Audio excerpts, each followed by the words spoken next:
Welcome to a special Singles Going Steady. I'm Adrienne Meddock. And I'm Steve McGowan. And today we're going to speak with the drummer, producer, manager, lyricist, and author Will Birch. And he's just written a fantastic new book. It's a biography called Cruel to Be Kind, The Life and Music of Nick Lowe. It's out on Da Capo Press in the U.S. Welcome, Will Birch. Hi there. Hi, Steve. Hi, Adrienne. It's great to talk with you, Will. And both of us we just think this is a fabulous book. You've done an amazing job. And we both learned so much from this book. We have lots of questions for you.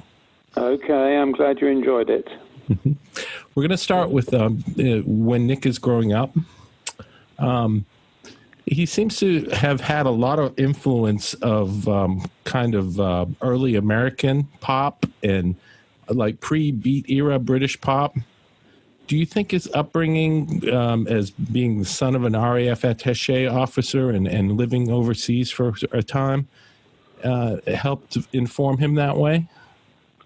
Definitely. I don't think it was so much his father's influence. Of course, he was overseas because of his father's movements as an RAF officer, and he was in Jordan and Cyprus and various other locations. It was really the influence of his mother, who wanted herself to be a singer on the stage, but that was cut short really when the Second World War broke out and his mother joined the RAF herself, which is where she met Nick's father. Mm-hmm. But she came from a musical background or a stage background. Her own mother was a stage performer early in the 20th century. The other aspect, of course, was that these air bases where Nick's father was stationed also accommodated quite a lot of American pilots during the war who were there to help the efforts, etc. And after the war, when Nick was a boy. And these air bases would have social venues, and I'm guessing they had record shops as well, and radio. Mm-hmm. So there was a lot of American music being played that Nick heard, and we're talking here pre-rock and roll. So right. if you think the rock and roll, I mean, arguably started in the 1940s, but if you take it from Little Richard and Elvis Presley, 1956 or thereabouts, Nick was listening to this music before that, so early 50s. I remember, I think there's a quote about him really being enamored of Tennessee Ernie Ford. Well, he always talks about the 2 10-inch albums that his mum had of Tennessee Ernie Ford, with songs like Fat Black Louisiana and those sort of songs. Yeah. And these made a terrific impression on him. But I think also, I come from I'm a similar age to Nick, and I grew up listening to, my mum was a big music fan, and the radio was always on, but I think it was also the romanticism of the musicians, the fact they came from America, and of course as children we were into cowboys, the cowboy movies. Sure. And all these, so the American country music, the guy often would have a Stetson on and he'd be strumming a guitar, so I think there was the imagery as well as the sound of the music. It was that whole American thing that really, really gripped us, I think. Yeah, that's a good point. I think Adrienne has a question now. We're going to move on a little bit, just kind of go to... you do discuss quite a bit about Kippington Lodge and Brinsley Schwartz, and those are interesting parts of the book. But we're going to move forward to kind of the beginning of Stiff Records. Yeah. Since we kind of have our own DIY record label, we were fascinated by the beginnings of Stiff. And it seemed to me as I was reading that Nick was really an indispensable person, that him throwing his talent, not only... as an artist, but as a willing producer, sort of a fearless producer, that he really is the magic elixir that made Stiff Records possible. Is that an accurate reading, or am I over-romanticizing? Well, I think Nick definitely brought a lot to Stiff Records. I think really it was a case that Jake Riviera, as he became Andrew Jakeman, he renamed himself Jake Riviera. He and Nick kind of were plotting and planning for a good year or two before Stiff was founded. They were kind of a loose end, really. They knew they wanted to do something, but they couldn't quite put their finger on it. Two things really happened. One was that in the UK, the band Dr. Feelgood became very big on the live circuit. They came out of the pub rock scene as well. And Jake went to work with Dr. Feelgood as their tour manager. And as you know, the Feelgoods were playing high tempo, stripped down, back to basic rock and roll, and got a big following. And then at exactly the same time in America, you had the Ramones doing a similar thing in a way, although the Dr. Feelgood were rhythm and blues and the Ramones were playing high-speed pop songs, really. They both had that stripped-down monochrome attitude and look. Coincidentally, they played on the same bill at the Bottom Line in around, I think, 75. And Jake noticed what was happening in America with independent labels, particularly Berserkly Records out of San Francisco, and Jake knew what was going on, and he could sense something was happening, and Nick could too. So they formed a sort of double act, really, in that Jake was the go-getter who would come up with all the ideas and the marketing, and Nick had the musical sus. You know, he could play a guitar, he could sing, he could write songs, and he had good. He could doctor songs. yeah, he could, and he had good taste. He knew what was cool and what wasn't so great. You know, so he brought the style to it as well. So they really were working as a team prior to Stiff Records. But then when the opportunity to hook up with Dave Robinson, who had formerly managed Nick, as you know, when Nick was in Brinsley Schwartz, they seized that opportunity because the one thing Jake didn't have was the sort of infrastructure to get a record label going, whereas Dave Robinson already had an office and 2 phones. And he said to Jake, you can have the other phone. And and they formed a team. But Stiff Records wouldn't have been what it was without the combination of Jake and Nick, and perhaps without the drive of Dave Robinson, who was a fearless, very bold entrepreneur. And the thing was, though, that I don't think Stiff would have... Dave Robinson would have always done very well. He was managing Graham Parker and The Rumour at the time, who were getting a big reputation in the States as well. And he'd also... there were other artists that Dave Robinson wanted to bring along with him. But it was when Dave hooked up with Jake and Nick, who kind of came as a sort of a box set. You know, they weren't going to do it individually. They were a real team. Jake was a fan of Nick, and Nick relied on Jake's audacity and bravery to go where other managers wouldn't go. And Jake had all the slogans, as you know, the famous slogans. Yes. Right. So really, it was 3 guys really: Jake, Nick, and Dave Robinson. But Nick definitely brought to Stiff Records the musical edge that might not have existed had he not been in the picture. Oh yes, I love my label, and my label loves me.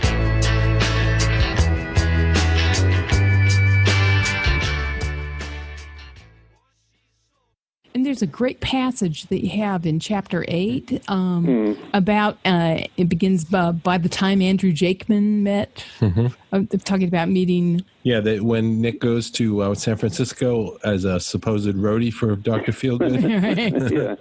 Yeah. Would you mind reading that for us? Yeah, okay, here we go. By the time Andrew Jakeman met with Matthew King Kaufman at Berserkly Records in San Francisco, Nick's interest in signing to an American independent label was starting to wane. My stock wasn't all that high, and Berserkly was the final nail. This is Nick speaking. One night, Jake said, "Look, I think we should forget about this and invent our own record label. London is where it's at, and we know all the key people in the music press. Writers like Nick Kent and Charles Shaar Murray were our mates and would write about us in the NME, or the New Musical Express magazine. The power of the music press was considerable. We knew that if we put a word in Nick Kent's ear on a Tuesday, it would be on the streets of Preston on Thursday morning. We could bypass all the record company press departments who took 2 weeks to set up an interview. We were hanging out with the scribes, and the good ones too. They all wanted a bit of it. It was terrific. We could set up our own thing and have it just the way we wanted it." That's amazing. And that's exactly what happened, didn't it? Yeah, I mean, those writers, I mean, Nick Kent on the NME, great writer, and Charlie Murray were both frustrated musicians themselves. I mean, Nick Kent made a few records. Charles Shaar Murray had a band on the pub rock circuit, and everybody wanted to be in a rock and roll group. Sure. Including the people who wrote for the rock and roll papers. Cause the promoter had the muscle, and so it goes, and so it goes, and so it goes, and so it goes.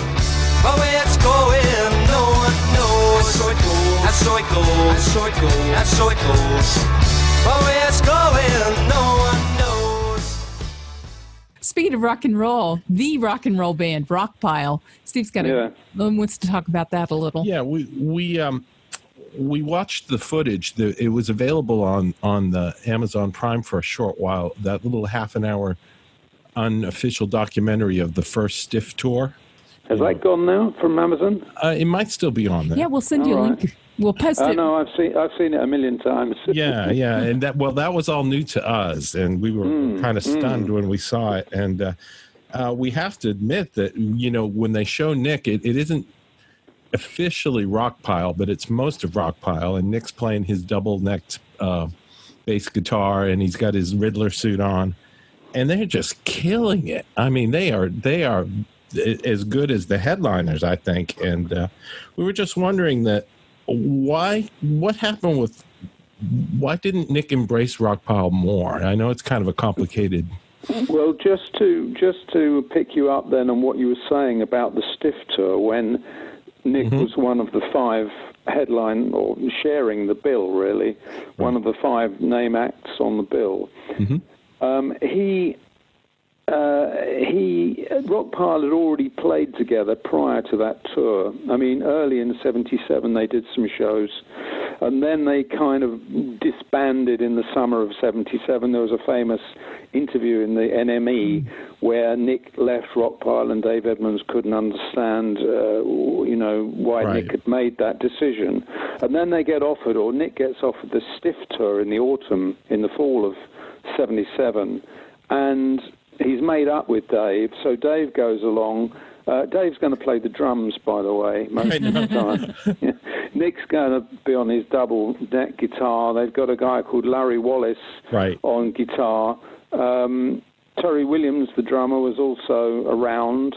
The only member of Rockpile who wasn't on that tour was Billy Bremner. Okay. But really, I mean, I saw some of the dates on that tour, and personally, I thought Nick's act, if that was the right word, was a bit scrappy, really. He wasn't terribly serious.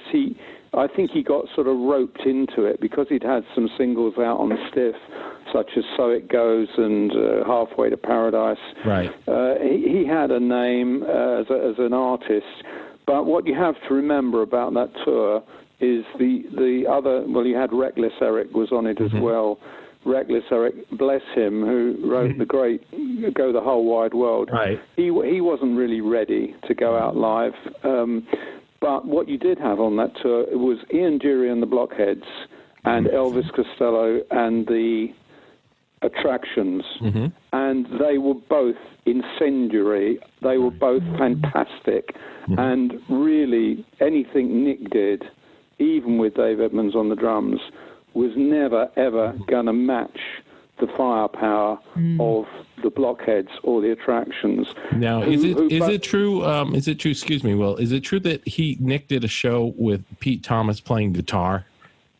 Oh yeah, Pete would. Yeah, that was the funny thing. They would kind of play with the lineup every night.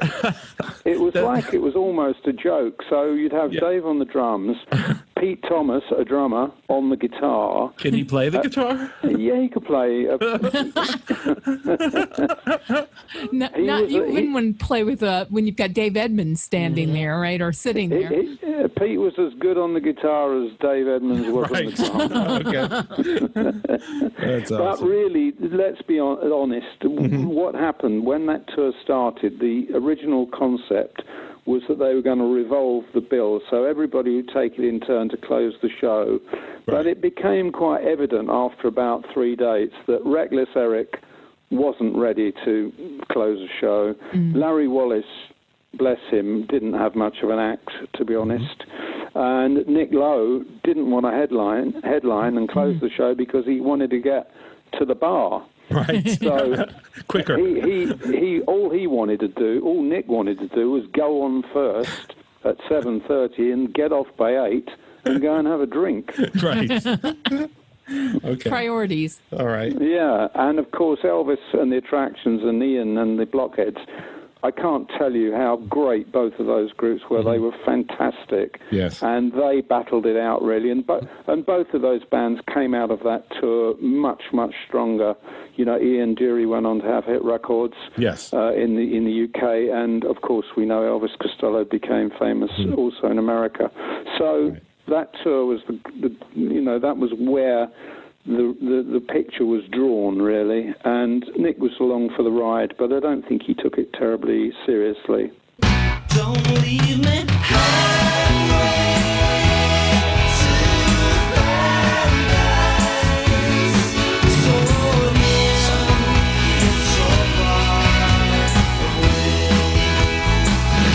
We're going to talk a little bit about Nick's record production. Right. We're going to skip down to the part in chapter 10. Yeah. Could you read that passage? I think it's Chrissie Hynde that's talking about Nick in the studio. Yes, I could. Yeah, this is page 181 for reference. Yes. Yeah. Yes. Yeah. Just to introduce this, then, Chrissie Hynde had become friendly with Nick in London. She'd been in London for a few years, and really did wanted Nick to produce this new band she was putting together, who became the Pretenders. And I had the pleasure of interviewing Chrissie Hynde, and Chrissie Hynde says, Nick had his own language in the studio. Make it sound like dinosaurs eating cars. And used the word proper a lot. Proper. After we left, Nick added background vocals. I think he also had Elvis Costello in the studio, who made a few suggestions. And Nick is singing on the record, which obviously thrilled us. Upon recruiting drummer Martin Chambers, Chris's group became the Pretenders. With razor blade cheekbones, skinny legs and all, they personified the look of the day and launched their career with the Lowe-produced Stop Your Sobbing. Original songs such as Kid and Brass in Pocket followed. The timing was perfect. On the east and west coasts of America, the music of Elvis Costello and Graham Parker, with Nick Lowe as catalyst, was starting to gain traction, and the Pretenders caught the slipstream. They went on to become an international hit machine as record buyers gradually caught up. A very big chunk of what the Pretenders are would not have existed without Nick, says Chrissie Hynde. I'm not saying that I wouldn't have got a band together. I might not have done. But meeting Nick was a catalyst for many, many aspects of what this band was. All roads lead back to Nick. Wow. Amazing. That's amazing. What, because the Pretenders are huge in the U.S. Yes, very big in the U.S. Probably the most widely recognized name probably in the book. Mm-hmm. In the U.S. For the U.S. Mm-hmm. Yeah, well, you see, the Pretenders, I mean, Chrissie Hynde well, she's American, Right. and which is sort of in a funny, indirect way gives her a bit of an advantage. I'm sure unintentionally, but she wrote such great songs at that time, and the records they made just sounded beautiful. So they were quite a commercial proposition, the Pretenders. Whereas Elvis and Ian Dury and even Nick were perhaps a little bit more unconventional. Chris's stuff sounds very mainstream to me. Yes, it is. I think agree. you're right about that. It is time for you to stop all of the use of it. Yes, it's time for you to stop all of this of it. Oh, there's one thing you gotta do to make me still want you. Gotta stop singing now, gotta stop singing now. Yeah, stop. Since we're doing a podcast, we're going to talk about visuals and talk about Born Fighters. Oh, boy. The BBC documentary about Rockpile. And we watched that recently. Yes. And we were both struck at the very Spinal Tap nature of the repartee between the parties. Yeah.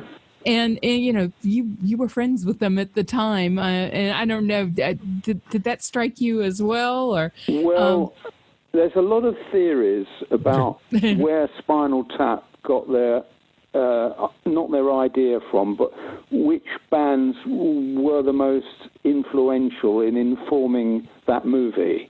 Right. Obviously British bands and of the 1970s. And, you know, you hear people say, well, it was obviously based on Status Quo, and then somebody would say, oh, no, Black Sabbath. And but I remember I was in New York when that movie came out. We were I was making a record over there, and I was hanging out with the musicians who came over to do the album. It was Billy Bremner and Bobby Irwin, who went on to play with Nick, and Bob Andrews from Brinsley Schwartz, or The Rumour, and James Eller, the bass player. So those four guys and myself were in New York for weeks and weeks doing recording, and we were staying at the Gramercy Park Hotel, or the Gramercy Hotel. And Spinal Tap was playing in the West Village, and every night we'd meet.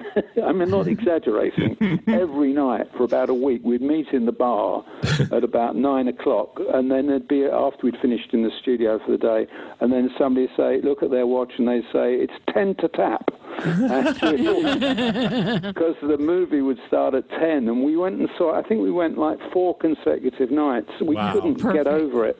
But everybody said, I think it was Billy Bremner who said, that guitarist in the Spinal Tap, he was sure it was based on Dave Edmunds. Nigel Tufnell. Yeah, exactly, because the hair that did look like the way Dave might have his hair at that time. But we love Spinal Tap. But I don't think those guys have ever really fessed up, have they? No. That might be the biggest state secret besides what's in Area 51. Right. Is it aliens, and who's the source of Spinal Tap? We have a lot of folks that listen to us who are interested in the law. And that was the other thing that really came out in the documentary, the problems with Dave's label and being tied so tightly into Swan Song. And, that was really interesting to see all these permutations of Rockpile records that did not come out under the name. And, of course, only Seconds of Pleasure coming out under the Rockpile banner. Well, they were touring a lot. And then when they would get sort of 3 or 4 weeks off from touring, usually in America, they'd go in the studio and do some recording. Dave, of course, was signed to Swan Song and was committed to delivering 4 albums, roughly one a year, over a 4-year period. And Nick was also making solo records They both had to put solo records out, but they were made really by Rockpile. And in fact, as you see in the documentary, some of the songs could have come out as a Dave Edmunds song or a Nick Lowe song. Right. I mean, Endless Grey Ribbon, they both had a crack at that. And there were 2 or 3 others, and Billy would sing on some of them. I think, does Billy sing on Born Fighter? Am I imagining that? Anyway, they would share the lead. They would share the lead vocals. But really, this thing that you hear about, they couldn't record as Rockpile. Well, they could have done. I mean, this was blown up, really. Okay. It got them a bit of press and publicity, and it was an interesting story. But I'm sure if Jake Riviera had gone to Swan Song or Led Zeppelin's manager, Peter Grant, and said, look, the band are really hot. We want to make a Rockpile record, and hey, you can put it on Swan Song. I'm sure the deal could have been done, but let's just say there were people in the camp who didn't really want it to happen at that point. And then eventually, when Dave finishes his 4th and final album and delivers it, which is Twangin', although that came out a bit later, but he'd finished that record, they were free, as they say, to make the Rockpile record, which they did. And then they broke up. Personally, I thought it was very disappointing. I mean, it doesn't stand up to Labour of Lust. If you bundle together Labour of Lust and Repeat When Necessary, was it? If you bundle those together and mix all... I mean, what a lot of people do for fun, they'll make up a Rockpile record from those solo records. Like in the old days, you'd make a cassette. I think some of the kids are still doing it today. You could get the best Rockpile album from cannibalizing those 4 or so solo albums. So when it came to the time to make the big Rockpile record, frankly, a lot of people were sort of tired of it and fed up, I think, and also they were road scarred. They were touring like crazy. So they made a Rockpile record, and then they broke up. It really what happened. It's a real shame. We'd like to. It is a shame. I mean, I love a Rockpile. Well, was there ever a more exciting rock band on stage? I can't remember one. I mean, they were phenomenal. Yeah. They were just absolutely great. His mind is not dwelling on beds of white linen, but the endless gray ribbon that winds on ahead. We'd like to move forward to The Impossible Bird. In time. I'm talking about The Impossible Bird and kind of the rebirth of Nick Lowe. Yes. And he had his breakup with Tracy. How do you say Tracy's last name? Tracy McLeod. McLeod, okay. That seems to have set the new point in his career. And we know that she's a prominent figure in Britain. Could you explain to us U.S. folks who she is? And then we have something we'd like you to read. Yeah, Tracy McLeod came out of university in the 1980s as a young, I suppose, a student of media.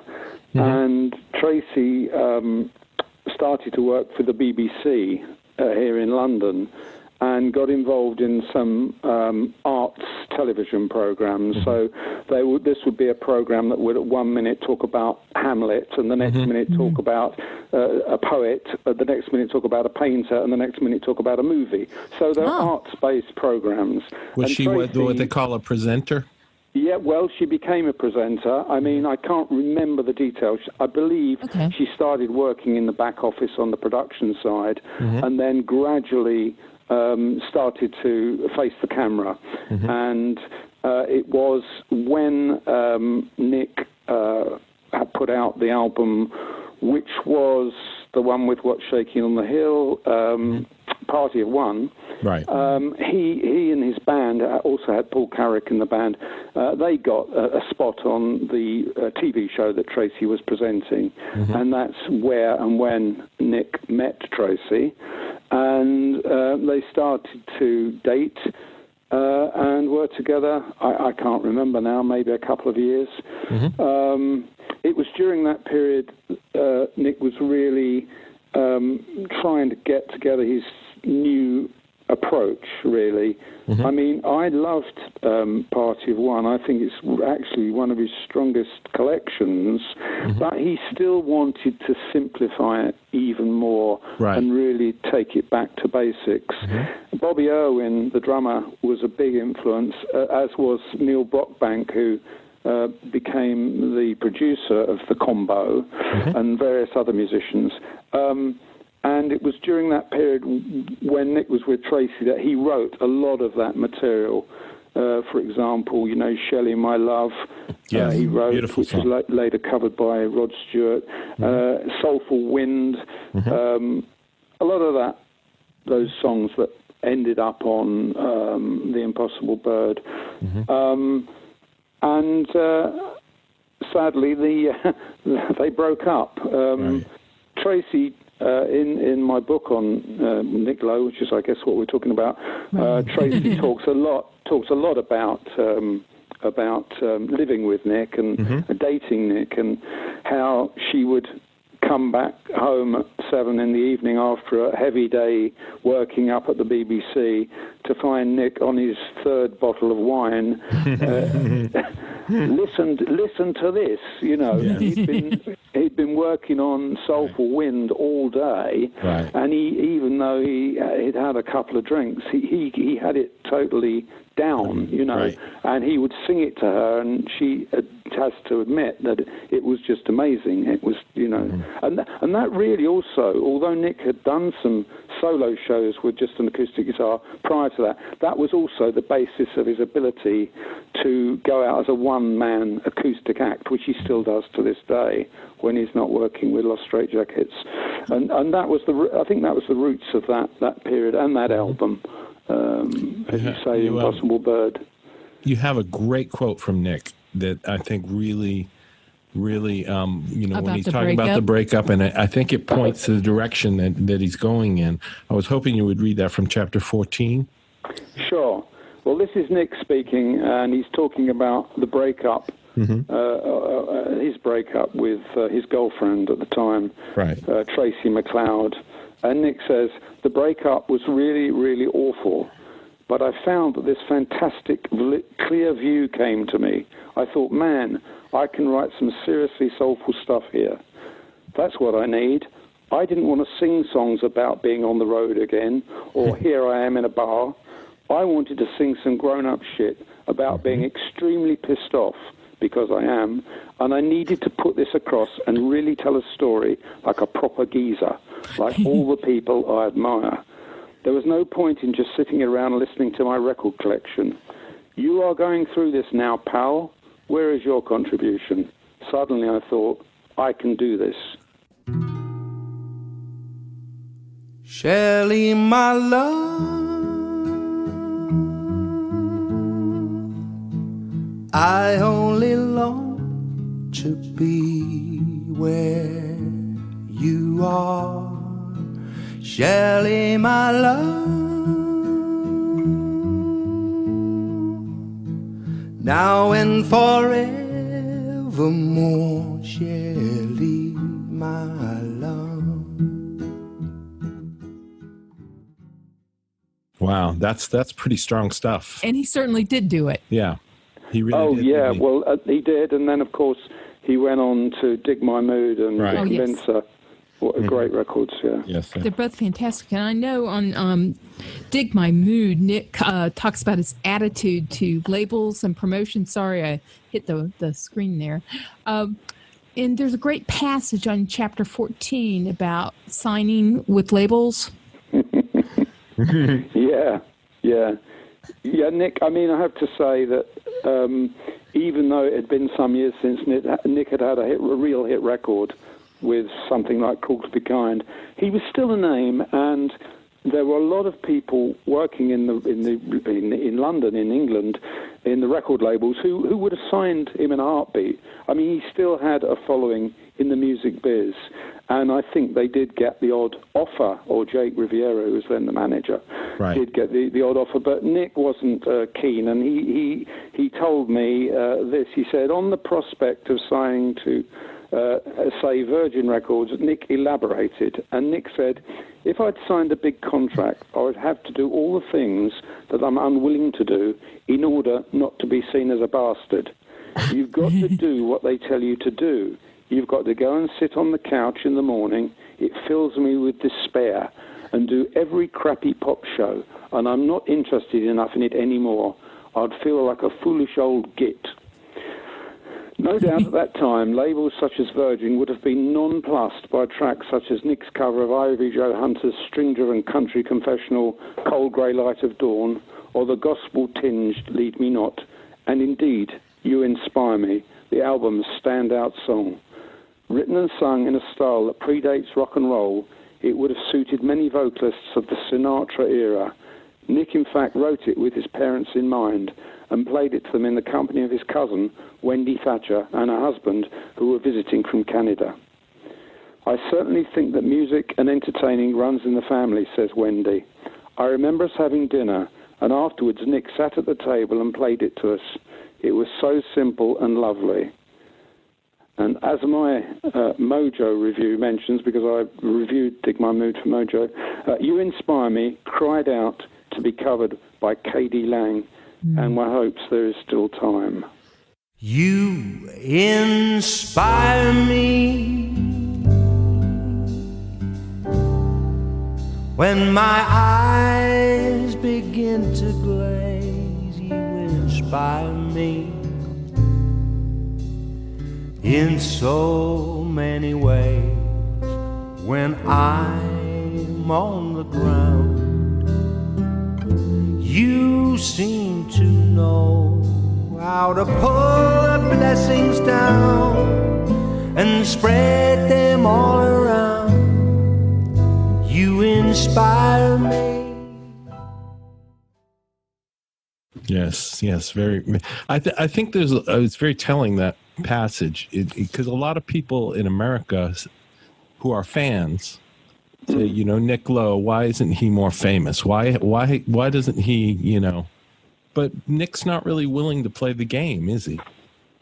Well, I think Nick only wants it on his own terms. Right. Mm-hmm. And musically, he's got that. He can make whatever music he wants these days, and he does, and it's great. It but sure as is. regards a career and working, he tours a lot these days. I mean, he goes out on the road a lot. But as for competing in the record market and being asked to promote his music on behalf of a big corporation, he's done with that. And right. He had a lot of that in the 80s, as you know, when he made all those solo records for Columbia, and he don't want to do it anymore. And hey, that's fair enough. But in answer to the question, why isn't he more famous or more successful? Well, he's got to look to himself. He could have prostituted himself, but as he said, he doesn't think he's got the Cher gene. Right. He's not like Elton John. He's not that kind of artist. Yes. Yeah, and boy, that song, You Inspire Me. Yeah. I mean, it doesn't get any better than that, does it? It's just fabulous. It's just incredible. Yeah. I have to be careful because I know I'm first and foremost a huge fan of Nick's music. Mm-hmm. So if I come over as a bit sycophantic, it's because I am. Well, so are we. I think we all are. We're all in the same boat. I mean, the man is amazing. He can do no wrong in my book. Yeah. As I read the book, I really felt like I knew Nick better from your writing and your quotes and everyone you talked to. Now, I am actually British myself. I was born in Glasgow, and Scottish anyway. Yeah. And my family was British. I thought that Nick's relationship with his dad was a very British, stiff upper lip kind of thing. Would you read the passage about when his dad and when he passed away on chapter 15? Yeah. Nick's dad, Jeffrey Drain Lowe, died in the early 2000s, and I write in the biography, Nick had always had a strange relationship with his father, who, like most men of his generation, especially those who had fought in the war, found it hard to express their emotions. He had spent much of his Air Force life away from home and therefore seemed to his son like a figure that only existed in the letters he wrote home and that Pat, Nick's mother, would recite. He certainly was a hero, says Nick, and I felt he was disappointed in me because I so took after my mama. I just wanted to stay inside and sing Lonnie Donegan songs with her and harmonise on each word, rather than stand in a freezing cold garage handing him spanners while he changed the spark plugs on the car. The kind of stuff that boys are supposed to do with their dads. Although he may have been a disciplinarian, I can't remember him ever laying a finger on me, but he could be quite intimidating and distant, which probably stood him in good stead when he was honing his skills in the RAF. In fact, the RAF defined him. He would never tell me he loved me, and I could feel him stiffen when I insisted on giving him a kiss, even when he was an old man. I visited him in hospital when he was close to death. The nurses had had a go at shaving his moustache, but it was done rather badly, and I didn't have the heart to tell him. I remember our last words. I told him I loved him, and he replied, "I love you too, old boy." Wow. It's very powerful. Mm-hmm. And there we are. Yeah. And, I mean, perspective. Drain, he was quite I didn't really know Drain. I did sort of shake his hand once or twice backstage at some of Nick's shows, and he would, he'd be standing in the bar with his RAF handlebar moustache, casting an eye around the room, slightly judgmentally looking at these long-haired people who had probably been outside smoking a reefer, but he had a tremendous presence. Drain, or Jeff Drain, Nick's dad, had a tremendous presence, and I think a lot of it rubbed off on Nick, really. Yeah. They both knew how to work a room, Right. Yeah. Right. When you feel you're all in and you've decided you can't win, tell yourself it won't be for long. You're between dark and dawn. Yeah, there's something in the military that working a room, and particularly, in his position being overseas. Yeah, and being a kind of an important attaché, that had to be in charge of things. Yes. In the present time, or the recent time, you describe Nick, or he describes himself as the two Nicks. Would you read the passage about the two Nicks? Sure. Chapter 17, when he goes out to the poor. Let me just find that one. That's on page 330, I think. Yeah, I've got it here. This is where he's talking about what motivates him, isn't it? Really? Right. Yeah. This is Nick speaking. It's not the money, says Nick. I've got to do it. Sometimes it confuses my family. People have loved me, and I have loved in return. They are sometimes confused and hurt by the fact that they seem to come second. It's a terrible thing to say, but it's the truth. Obviously, if there was a fire, I wouldn't save my guitars. But there's something in me, I can't help it. But I have to be two people in order for me to be a responsible husband and parent, and less selfish than I really need to be. We've all seen people in the music business who treat their families like shit, and I didn't want to be one of those people, but I really can understand why that happens. You have to discipline yourself so that you don't cause mayhem in other people's lives, especially people who love you and realize that you're sort of elsewhere for quite a lot of the time. Yes. Wow. Yeah. Blue on blue, got a message in a song for you. You're like a meal, you run me through. I call you Blue Home Blue. And I imagine this book is beautifully researched. Yes, extensively researched. I'm an academic in my day job, so I don't want to give the impression that it's an academic book. I mean, it's a very readable, wonderful read.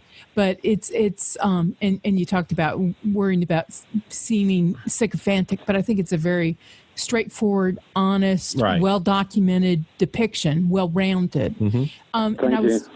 You must have done a lot of listening to Nick, not only over, the past 40 years, but in preparation for writing. Is there a song that really sort of stepped up and made itself known that you're like, wow, that's a great song. I'd kind of overlooked that. I think there may be a number of songs that in the rush of rock and roll and dashing here, there and everywhere, one can easily overlook, and then you drill back into, say, an album 20 or so years later, and you think, oh, I didn't really give that one a chance. I find it hard to name one song. I mean, I have to say, my favourites of Nick's, I say favourites, I love nearly all of them. There's a couple, there's a couple I don't like very much, but certainly the majority of them I love, and there's a few really special ones.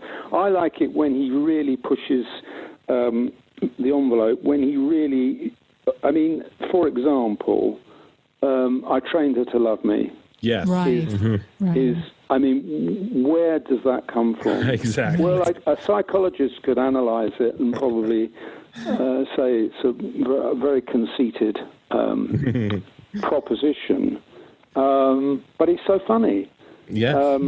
I think now, I listened to Shelley My Love the other day. I hadn't listened to it for a while.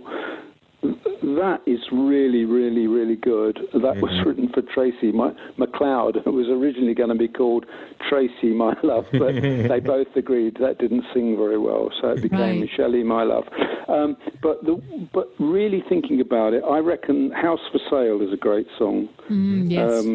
And there's a couple on that album. I Read a Lot is another one. Yes. Those ballads that he was writing, 10, 15 years ago, are really strong, and I think will live quite a long time. I think they'll get discovered. I think down the line, some very, very good vocalists will find that material. I think that's what's going to happen, but it might be a while yet until the right singers come along. House for sale, I'm moving out, I'm moving on, this bird has flown. House for sale, I'll tell you where to redirect my mail.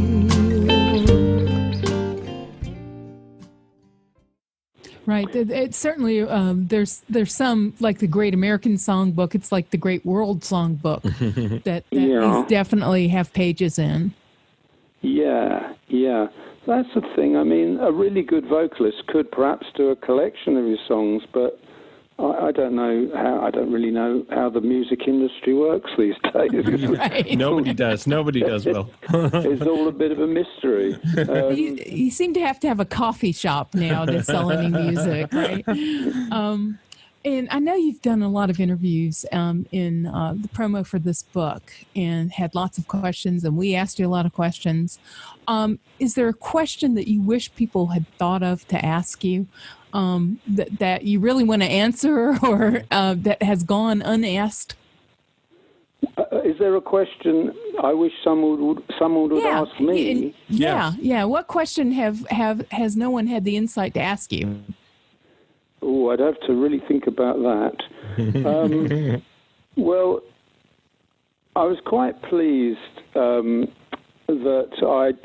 in my research for the biography of Nick Lowe, I uncovered his family history. Right. And it was a secret. When you're researching somebody in depth and you're researching their genealogy, and sometimes over a period of years. And a similar thing happened when I did my biography of Ian Dury a few years ago. When you're deep in that research, you are, until you publish the book, you're the only person in the world who knows that stuff. You're literally the only person on the planet. Now, I'm not saying this is, world-shattering news or it's significant, but in terms of a musician like Nick, it is kind of interesting where he came from on his maternal side, his mother's side. And when I found out that he was 1/8 American, and he didn't know this. I mean, we had lunch one day, and I said, "Oh, by the way, I have to tell you, your great-grandfather fought in the American Civil War." Wow. And his first words were, "No shit." Is what he said. And then I told him, and that he vaguely knew that his great-grandmother was Austrian, and that she had been a student of Franz Liszt in the 19th century, and that but he didn't know his great-grandfather was an American Civil War fighting for the Union, actually. And I sort of got a bit carried away because it gave me a romantic idea that when Nick sings, some of the songs he sings, they sound American. Yes. They sound... Yeah. Very much. I can't think of... Well, somebody's going to correct me on this, I'm sure. There aren't many English guitar strummers who can do the American thing like Nick. In fact, maybe there's a handful of others, but Nick's got that down. He instinctively writes songs and sings songs that sound like they come from the South. That's my view, Yeah. So I kind of wish somebody would ask me. How the hell did you find that out? Hard research slog, right? Pardon? Was it hard research slog, right? Yeah, it took me about... It distracted me. I mean, I started this in... Although I'd interviewed Nick a lot previously, sleeve notes, I've done articles for magazines, I decided to start a book in 2011, and one of my first interviews was Dave Edmonds, actually. But when in 2012, I think, I started to discover this completely distracted me and occupied me for maybe 2 years as I pieced it together. And the other fascinating thing is that one of his great uncles by marriage invented the jukebox. Oh, that's amazing. I mean, what are the chances? Yes. I mean, this guy wasn't a blood relative. This guy who invented the jukebox, an American man, he was married to Nick's great-grandmother's sister. So he would, what is that? He would be like a uncle or whatever. I can't work it out in my head. Great uncle. Yeah, by marriage. So by marriage. And this guy and Nick's great-grandfather would hang out a lot together in New York in the 1870s and 1880s and invent stuff. This man was a true inventor. He invented quite a lot of interesting things, not only the jukebox, but Nick's great-grandfather fancied himself as an inventor as well, but he wasn't particularly good at it. But if people are interested, you can read the story because it's in the back of the book. It's like it's worth reading. Yeah, when you get this book, and you must get this book, you do need to read the appendix and read the all the information about Nick's family because it's well documented and it's spectacular. It is. Really it's surprising really and interesting. I'll be long gone, Daddy, when you find my note. But just for the record, this is what I wrote. I'm relocating to a foreign shore. You won't have me to kick around no more. You can't make me stay, I'm leaving today. It's anchors away, I'm shipping out to Tokyo Bay. So, Will, as we kind of wrap things up here, I read a lot of rock biographies. Yeah, so do I. And this is a great book. Oh, obviously, we love it. And thank you. I have to mention that you have a book about Ian Dury as well. That's just really something. It's a really well put together book. Thank you. They're among the best I've read. I have not read your Canvey Island book yet. It's on the list. I'm hoping it'll get get republished because it's a little expensive right now. Well, because the physical version is out of print. Right. You see it going on Amazon for like $200. Right. Yeah, we saw it going. Yeah. And it stayed. A couple of years ago, I created a Kindle version of it. Oh. Okay. And you can get it on Amazon as a Kindle. Okay. It's not quite the same as having the book, but it does fill the gap until I get round to updating and putting it out again, which is a future project of mine. But I've got a lot of other things going on at the moment. But that's anything you can share? Well, no, I don't know. Just creating stuff, writing stuff, Come on, Will, you can tell us. I don't think. I mean, I'm getting on in years, and you start to value your time probably differently than you did when you were 45. And my biographies, well, I say I've only done 2 really. They do take me 7 or 8 years. So if I started another one now, I'd be very old when it was finished. And there's no one else I'm really that fascinated by to want to do a biography, to be honest. All right. That's fair. But the kind of music that you appear to like and I like, I mean, a lot of that stuff that came out of England in the late 70s, like Squeeze, for example, like Elvis Costello, although there are plenty of Elvis Costello books out there, as we know. There isn't really a good one, though. Well, it was his autobiography. It's magnificent. Yeah, there were some good stories, but it wasn't like one of your books. Oh, dear. That's very kind of you. I guess, I really did. Graham Parker fascinates me. Yes. I'm very, very keen on Graham and his music. He would be somebody. But right now, no plans to do another biography. But I read plenty of music biographies myself. I got a wall full of them here. What are some of your favorites? Well, I like. Well, let me just pick a few here. I'm looking at them on the shelf. Well, Bob Dylan's Chronicles, which is, I guess, is an autobiography, was a great book. Right. Sylvie Simmons' Leonard Cohen book I thought was very good. Wow. I'm not a huge Leonard Cohen fan, but I thought it was a really good book. There's loads of them here. Yes. Some really obscure ones. There was a great book once about Commander Cody and his Lost Planet Airman. That was a great book. Okay. And Chris Salowitz's Joe Strummer biography, I thought that was really good. That was a great book. There's a very good Brian Jones biography by Paul Trinker called Sympathy for the Devil. These are the kind of books I read. Neil Young, Shaky, Neil Young's biography. Right. I like that. Yeah, that's the stuff I read. All right. Well, we're going to wrap it up now. We've had the pleasure of speaking with Will Birch, the amazing author and musician and producer.